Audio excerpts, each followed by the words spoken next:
You're not supposed to hear this, but the truth about Winnebago is finally leaking out. For years, the company sold dreams of freedom and safety while quietly burying the evidence of something far darker. What's coming to light now could destroy everything the brand ever stood for. If you thought this was just another recall, think again. The evidence now points to something far deeper, a pattern of silence, shortcuts, and damage control. And what happens next could shake the entire RV industry. Breaking point. Federal filings from the National Highway Traffic Safety Administration reveal multiple open investigations into defects serious enough to trigger mass recalls. These are not minor inconveniences. They are mechanical failures that could risk lives on the road. In late 2023, the first alerts began surfacing. Airbags that may not deploy, brackets detaching at highway speeds, and structural fatigue appearing far earlier than expected. By early 2025, more than 10,000 units had been flagged for inspection. Owners who once bragged about their bulletproof Winnebago builds now trade horror stories online about rigs sidelined for months, unable to pass safety checks. Each revelation chips away at a brand that once symbolized reliability. The company insists the defects are isolated, yet the sheer number of overlapping recalls suggests a pattern of neglect. What began as a whisper among frustrated owners has now reached federal regulators and newsrooms nationwide. And when investigators pulled the first reports apart, they discovered the defects were not just cosmetic. They ran deep into the structure of the vehicles themselves. Fault lines. The first major fault lies in the very systems designed to save lives. In one recall, faulty airbag wiring looms were routed too close to sharp edges, risking cuts that could disable deployment in a crash. Another defect involved spare tire carriers detaching from rear mounts, sending 200-pound assemblies crashing into traffic. Then came the LP tank bracket failure, steel mounts unable to withstand the vibration and heat cycles of long-distance travel. If those tanks shift or rupture, the result could be catastrophic. Each defect adds another layer to the cost of ownership. Repairs stretch into thousands of dollars, and replacements require specialized parts that some dealers no longer stock. Several models, including the Voyage and the Mini Winnie, were identified in early recall lists. For many owners, that meant canceled trips, lost bookings, and long waits as parts trickled in. The broader question, however, is how these faults cleared design inspection at all. Industry experts point out that such weaknesses would have been caught under rigorous testing protocols. That leaves one explanation. Corners were cut to meet production quotas. But the danger did not stop with failing brackets and cables. Hidden inside the walls of these coaches was a more volatile threat waiting to ignite. If this already has you questioning what's really behind those shiny R-vee ads, hit that like button and drop a comment below. Tell us your Winnebago story. Real owners' voices expose everything. Flashpoint. The next wave of recalls revealed something far more frightening: electrical and fire hazards. Owners began reporting the smell of burning insulation and sudden power loss on the highway. Inspection reports confirmed melted connectors in the 12-volt wiring harness and overheating inverter modules in select Class A and Class C models. At least 7 documented incidents involved smoke filling the cabin before drivers could pull over. Fire departments in Iowa and Florida filed identical descriptions: arcing near the main fuse block and scorched interior panels. The technical cause traces back to undersized grounding straps and poor ventilation near the converter bay. In simple terms, the rigs overheated themselves from the inside out. These weren't isolated to older units either. Even 2024 models left lots with components already showing discoloration and insulation fatigue. For families living full-time on the road, that is a nightmare. Your home, your transport, and your investment, all burning from a preventable flaw. Engineers reviewing teardown photos described the wiring as production rushed, suggesting quality checks were skipped to save minutes per build. Still, perhaps the most alarming revelation wasn't the defects themselves, but the way the company portrayed these same units in its marketing. Smoke and mirrors. Throughout the period when these recalls were quietly circulating, Winnebago's advertisements told a very different story. Television spots bragged about decades of unmatched safety, glossy brochures praised precision engineering, and sales literature described the same models under recall As tested for the long haul, the messaging sold peace of mind, even as internal documents warned of unresolved safety issues. A campaign from 2024 showcased the Mini Winnie climbing mountain roads under the tagline, "Built stronger to last longer," released just weeks before the tire carrier recall notice hit dealerships. Regulators are probing whether Winnebago's ads broke truth in advertising laws. Advocates say the marketing misled buyers into overpaying for unsafe rigs. Former employees recall pressure to keep messaging clean and delay recall notices until after sales cycles. If true, this wasn't a mistake, but a strategy, betraying loyal owners who believed they were buying trust itself. And in the next part, the numbers will reveal how much that broken promise is already costing thousands of families across the country. The Ledger. The numbers tell a story that public statements never will. According to the National Highway Traffic Safety Administration, more than 12,000 Winnebago units built between 2020 and 2021-2024 were affected by formal safety campaigns. That figure does not include several thousand others under ongoing evaluation, meaning the total impact may exceed 15,000 rigs nationwide. In auction data reviewed from late 2024, trade-in bids for recalled models fell by as much as 20% within 60 days of each notice. A Winnebago Vista once worth $110,000 dropped to the low 80s almost overnight. Dealers froze appraisals or rejected trades, trapping owners between steep losses or long waits. Average equity loss hit $12,000 per rig, while insurers added recall surcharges, raising premiums about 10%. Across Class A, Class C, and towable models, the decline became systemic, an accelerating collapse, not isolated trouble. Behind each line on that ledger is a person who did not just lose money, they lost the freedom those rigs once promised. Collateral lives. For retired couples and working families, the fallout hit like a blowout on the interstate. John and Linda Harris from Arizona spent $128,000 on their brand new Adventurer in 2022. Within a year, it sat in a service bay for 3 straight months, while technicians waited for parts to fix the recalled LP mounting system. Their extended warranty covered only labor, leaving them with a bill of $2,600 for shipping and diagnostic fees. "We saved for 10 years to retire on the road," Linda said. "Now it feels like we bought a lawsuit instead of a home." Rental owners suffered most. Mark Reynolds of Florida leased 2 Winnebago Outlooks, both grounded after recall inspections. He lost over $7,000 a month during peak season. Multiply that nationwide, and it's clear this recall isn't isolated. It's a financial crisis forcing many owners back to older, durable rigs. And as individual losses piled up, the broader market began to swing violently, dragging down values across the entire used RV sector. Market whiplash.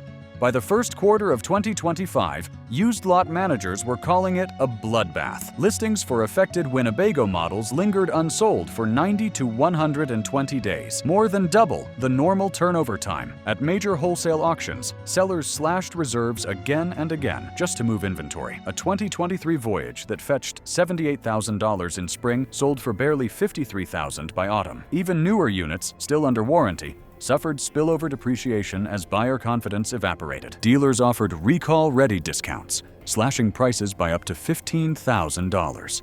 Buyers hesitated, lenders tightened credit, and insurers raised risk ratings across all Winnebago models.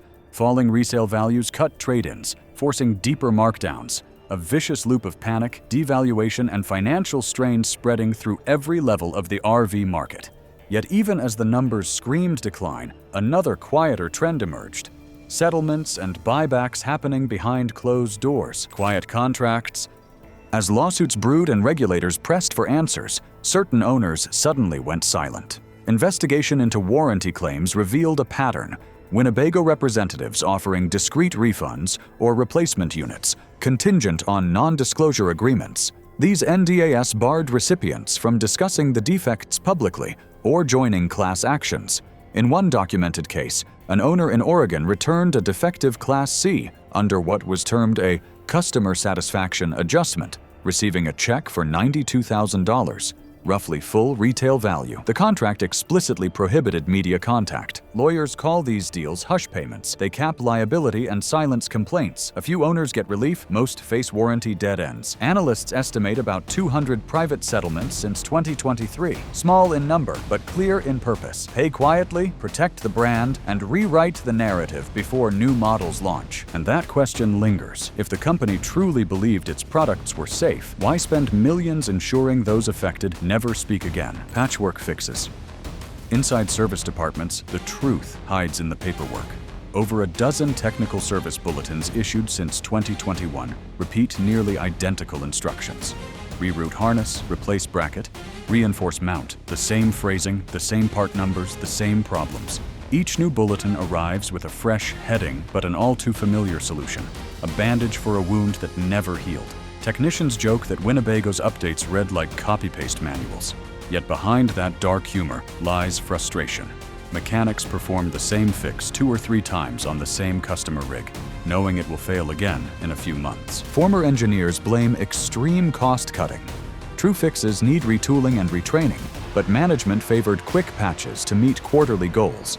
Temporary repairs hid deeper flaws, letting new models inherit old defects. Owners believed issues were solved until fresh bulletins repeated the same instructions under different names, continuing the cycle. To understand how those circular fixes became policy, we have to trace the timeline, when the warnings began, and who decided to ignore them. The timeline?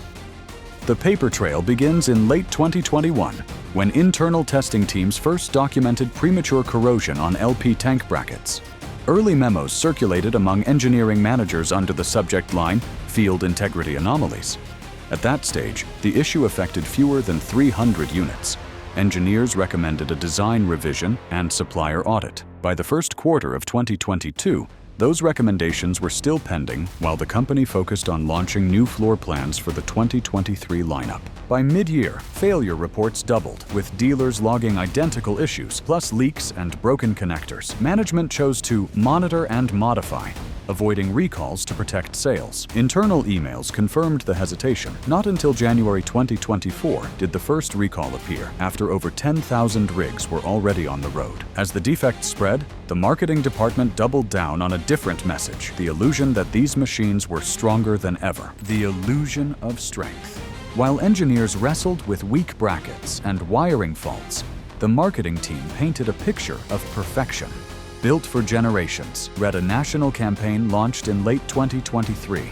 Television ads showed retirees cruising mountain highways, their rigs gleaming under sunset light, while a narrator promised tested toughness through every mile. Internal approval notes later surfaced, showing that the same models used in those ads were under active safety review. According to consumer protection attorneys, that could cross into deception under Federal Trade Commission rules, which prohibit material misrepresentation during active recall risk. The illusion worked. Briefly, sales of models like the Vista and Travato rose 12%, while defect reports piled up. Inside Winnebago, marketing sold dreams as engineers logged disasters. One employee recalled being told, "Let the campaign run. Safety can wait." It waited months. Commercials aired even after recalls became public. And for those inside the company who tried to speak up, the consequences were swift, because silence was not just encouraged, it was contractually enforced. The silence clause. Beyond public recalls and glossy ads lies the company's most guarded mechanism: the silence clause. Every major manufacturer uses confidentiality in settlements, but insiders say Winnebago pushed it further. Technicians were required to sign non-disclosure agreements, preventing discussion of unresolved defects. Contractors hired to redesign parts were bound by the same restrictions. Even injured owners accepting compensation faced clauses prohibiting future interviews or online posts. In one case, reviewed by legal analysts, a family that suffered an LP tank fire accepted a payout of $120,000 on condition that they withdraw all social media content about the incident. Dealers, too, found themselves muzzled. Franchise contracts warned that unverified statements about product integrity could result in penalties or loss of allocation. The language effectively gagged service staff from warning customers of known risks. Former employees described the mood as corporate lockdown. Everyone aware of the problems, no one allowed to speak. This systematic quieting ensured that bad news traveled slower than new orders. And in the next part, that fallout finally arrives through lawsuits, regulation, and a reckoning that could redefine how the entire RV industry sells safety. If you want the full truth before the next recall hits, subscribe now. We uncover what dealers hide, what regulators miss, and how to protect your rig and your wallet. Regulators awaken. When the first defect reports reached federal desks, few expected them to explode into a full-scale engineering investigation. The National Highway Traffic Safety Administration initially opened a preliminary evaluation in late 2024 after receiving 40 detailed complaints involving fires, detaching mounts, and wiring failures. Within 3 months, the scope expanded into a formal engineering analysis, the most serious level of scrutiny short of a mandatory recall. Inspectors arrived at Winnebago's Forest City plant, gathering design documents and supplier contracts that traced the same faulty components across multiple model years. By early 2025, investigators found the defect embedded in both gas and diesel platforms. The Department of Transportation cross-checked fire and roadside records, demanding 5 years of parts data. Each memo pulled in suppliers and advertisers, signaling one message loud and clear: the age of self-policed RV safety was over. And while investigators collected their evidence, another battlefront opened. Inside the courtrooms where angry owners demanded their day against the company they once trusted. Day in court. The first class action lawsuit landed in federal court in Iowa in February of 2025. The complaint accused Winnebago of deceptive advertising and willful concealment of known safety defects. By spring, at least 3 parallel suits had emerged in Minnesota, Florida, and Arizona, all citing the same core allegations: failure to disclose dangerous design flaws while promoting the rigs as safest in their class. Plaintiffs presented marketing brochures juxtaposed against recall filings dated weeks earlier, evidence of a timeline that implied intent to mislead. Owners' attorneys estimate damages above $200 million for lost value and repairs. Investors reacted fast. Shares plunged 14% in 1 week, erasing $400 million. Analysts warned lawsuits could delay new models and raise borrowing costs, turning former management praise into demands for accountability and oversight. Meanwhile, away from the courtroom lights, the fallout hit hardest where customers and salespeople meet: the local dealership lots. Dealers on the line. Across the country, Winnebago dealerships became the front line of damage control. Stop sale orders froze inventory valued at tens of millions of dollars, leaving rows of unsellable motorhomes baking under sun and debt. Floor plan lenders, already nervous from declining resale prices, began demanding additional collateral. Dealers unable to meet those terms paused new orders entirely. One Texas operator described it bluntly: "We're paying interest on vehicles we can't legally move." Customer trust crumbled as deliveries stalled and recalled rigs sat in limbo. Service advisors repeated scripted reassurances while layoffs spread. Some dealers rebadged unaffected units or partnered with smaller brands to survive. Each workaround carried risk, and with little guidance from headquarters, even loyal franchisees reconsidered renewing contracts for the next selling season. Once the chaos fades, the real story isn't about Winnebago's next move. It's about how the whole industry learns from the fallout. The road ahead. What happens after the recalls, the lawsuits, and the headlines fade? For the owners still behind the wheel, the answer begins with vigilance. Regulators are now drafting new safety verification standards requiring third-party testing for structural components and electrical systems. Industry insiders expect these rules to take effect by mid-2026, forcing every major manufacturer to submit real-world endurance data before marketing claims can air. It marks a turning point, an era where advertising words must match engineering facts. For cautious buyers, the message is equally direct: demand recall histories before purchase. Keep maintenance records. Insist on inspection reports showing bracket and wiring replacements. Consumer advocacy groups are even developing a public RV safety index, ranking brands by defect rates and recall transparency. Winnebago's score currently sits near the bottom. Whether the company can climb back depends on how openly it confronts the failures that brought it here. And that is where this story leaves us, on the open road ahead, where the next decision belongs not to the corporations, but to the people who refuse to be misled again. The Winnebago name once meant trust, freedom, and the open road. Today, it's a caution flag for every driver who still believes in that promise. This isn't just about recalls, it's about accountability, because when safety turns into silence, we all pay the price. Stay sharp, stay informed, and don't let the suits write the story for us. If this breakdown opened your eyes, hit that thumbs up, drop your thoughts in the comments, and subscribe, because the next chapter in this industry's truth is coming fast, and you'll want to be here when it hits.